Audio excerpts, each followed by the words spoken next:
Hello, singing friends. Welcome back to my channel. It's your friendly neighborhood singing coach, Mickey.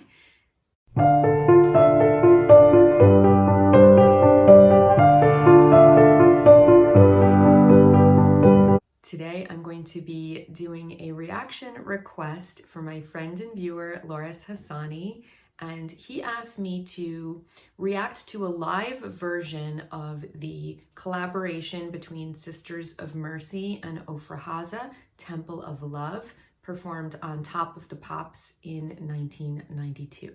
I have reacted to a version of this song before, but not this particular live performance. Just to give you guys some background, of course, Ofra Haza, known as the Madonna of the Middle East, was an international superstar combining sounds of the East and West, and tragically had her career cut short when she contracted HIV and passed away from AIDS a few years later. Sisters of Mercy also have an interesting backstory. They're an English rock band formed in 1980 in Leeds. They achieved underground fame and were popular in the 80s and 90s. And then they completely stopped releasing new records because they were protesting against their record company, WEA, and they're currently a touring outfit only. So they've only ever released 3 studio albums, First and Last and Always in 85, Floodland in 87, and Vision Thing in 1990. And each album was recorded with a different lineup, but the common members throughout all of their records are singer-songwriter Andrew Eldritch and the drum machine called Dr. Avalanche. Eldritch and Avalanche were also involved in the Sisterhood, which was a side project connected with Eldritch's dispute with former members. Okay, and their feud with their record company was over, they accused their record company of mishandling their career, of general incompetence, and also withholding royalties. And so they refused to release any more records, and instead the label released the album Go Figure under the moniker SSV in 97. They were eventually released from their contract, but they've never been signed to another label or released any new recorded material, although they do continue to showcase new songs in their live sets. Former members of the group went on to establish the bands Ghost Dance and The Mission. Okay, so also kind of an odd backstory. So before we jump in, my usual disclaimers apply. I'm going to stop the video at least once so that I don't get blocked or flagged, but I'll put a link to the uninterrupted playback in the description box below. And that's also where you can find out how to request a reaction from me to a band or song of your choosing. There's currently 2 ways to do that. You can either go through PayPal or my Patreon. And then I also have the links down there to the courses that I teach. I am a vocal coach and piano, ukulele, guitar, and songwriting instructor by day. I have numerous online self-paced courses, and I also teach one-on-one lessons, both in person and over Zoom. So if you're interested in any of that good stuff, you can hit me up using the information in the description box as well. For those of you lyrics nerds like myself, the lyrics to this song are, "In the temple of love you hide together, believing pain and fear outside. But someone near you rides the weather, and the tears he cried will rain on walls, as wide as lovers' eyes. In the temple of love shine like thunder, in the temple of love cry like rain, in the temple of love hear my calling, in the temple of love hear my name. When the sunlight died and night above me, with a gun for a lover and a shot for the pain inside, you run for cover in the temple of love. You run for another, it's all the same.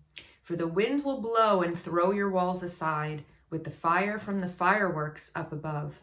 And with a gun for a lover and a shot for the pain, you run for cover in the temple of love.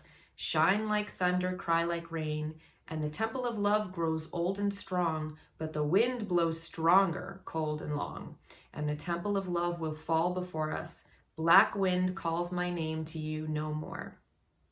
In the black sky, thunder sweeping, underground and over water, sounds of crying, weeping will not save your faith for bricks and dreams for mortar. All your prayers must seem as nothing, 96 below the wave. When stone is dust and only air remain, in the temple of love, shine like thunder. In the temple of love, cry like rain. In the temple of love, hear the calling, and the temple of love is falling down.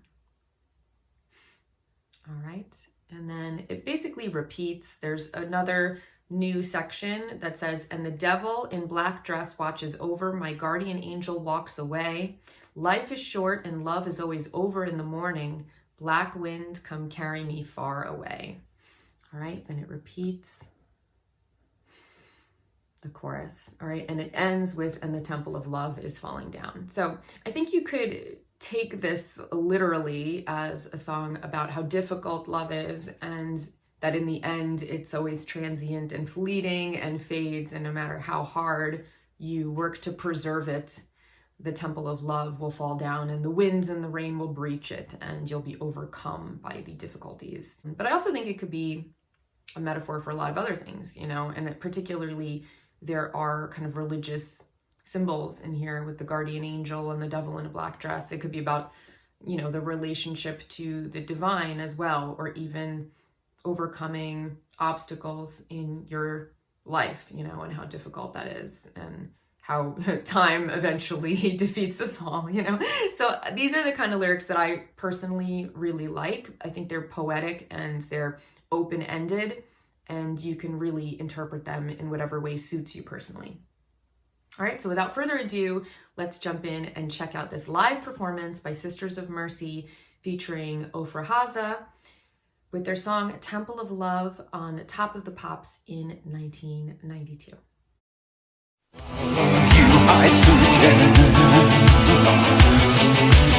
Leaving pain and fear outside, but someone new rides the weather, and the tears you cried will bring almost as wide as lover's eyes. In the temple of love, shine like thunder. In the temple of love, cry like rain. In the temple of love, hear my call. In the temple of love, hear my name. With the sunlight dying and the night above me, well, I got for a lava and I shot for the pain inside. You run for cover in the temple of love. You run for another, it's all the same. But I wind will blow through your society. This definitely has a really strong vibe. They do cite David Bowie as one of their major influences, and I can definitely hear that in this song, and in the way that it's produced, like with the beat, and also in the way that Andrew is singing. I wouldn't say that he has like an amazing voice technically, but he uses it to great effect. You know, he's kind of almost using his voice as like a sound effect or a character. And I do think that he's using it very effectively in that sense. You know, he's singing very low, and he's kind of getting that, you know, like this kind of like, I'm not doing a very good job with it, but his tone is not very resonant. There's like a certain thinness to it, and it seems like he's using more effort than the amount of resonance that he's getting, you know. So it's almost like he's like fighting against himself in terms of technique, and it sounds like he's singing a little bit low in his range, and he could open up more, you know, and get more sound for the amount of effort that he's using. But I also don't mind it, because I think there's like a really strong character to the way that he's singing, and it's setting a certain vibe. And then the nice thing is that it really highlights the beauty of Ofra's voice, you know, when she starts singing with those nice high melodic lines that are quite complex.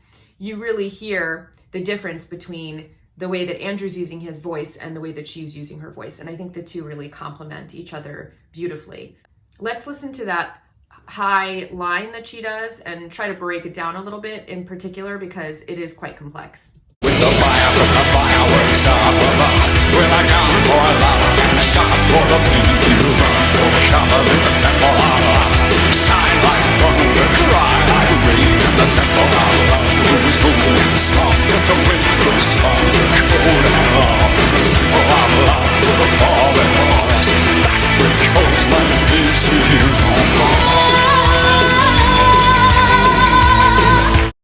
that's kind of cool what she does. They write that but she's doing it a lot faster, you know, so you almost can't even like hear the individual notes.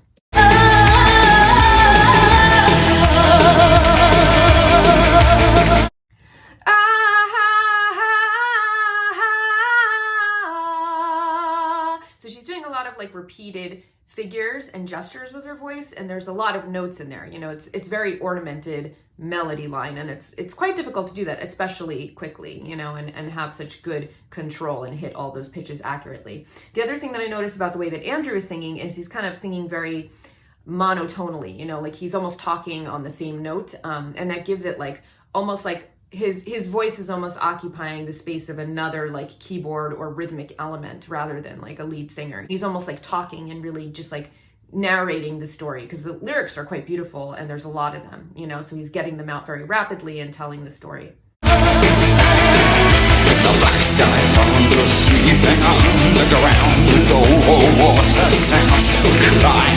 They will not save your face for bricks, dreams for mortar. All your prayers must seem as nothing.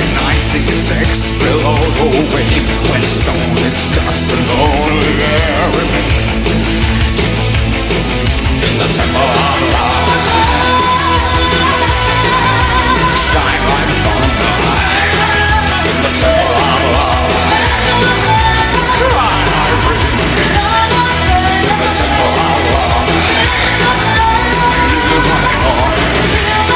In the temple of love, it's falling.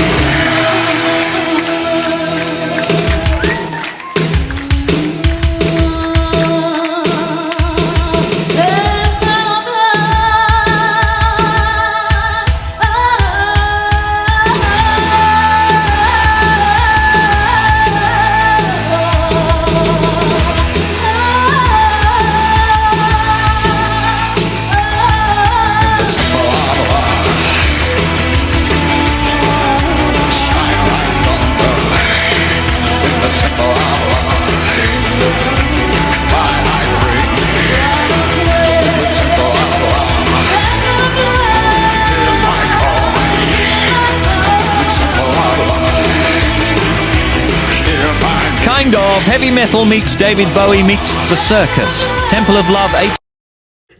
That's a really funny description. He said heavy metal meets David Bowie meets the circus. That's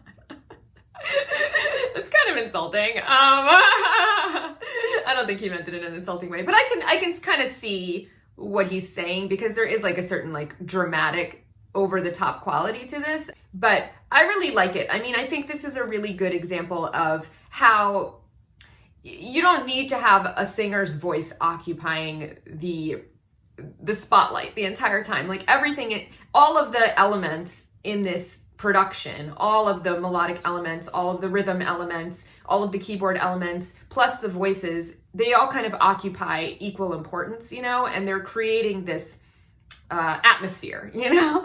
And I could see a song like this being like really fun if you're having like an 80s or 90s kind of like nostalgic dance party. It's got a great beat, it's really cool, and I love how their voices are really complementing each other and they're occupying such different roles. You know, I think neither one of their voices is really occupying the center stage. You know, they're really both being used more as atmospheric elements. Even though Ofra has this like amazing voice and she's singing so beautifully, she's really not stepping in anybody's way. You know, she's providing supporting vocals, and even though they're really gorgeous, they're kind of in the background and they're creating part of this beautiful decor and structure of this song. So I think it all works really, really well, and their voices really work well together, you know? And this is also an example of like how you don't have to have a great voice to sing really effectively and be a really effective performer. I think it's a really cool song, and they both sound really, really nice on it. And yeah, I really enjoyed it. Hopefully you enjoyed my reaction. Thank you for the recommendation, Loris. And I'll see you guys here next time. Until then, take care. And of course, happy singing. Bye.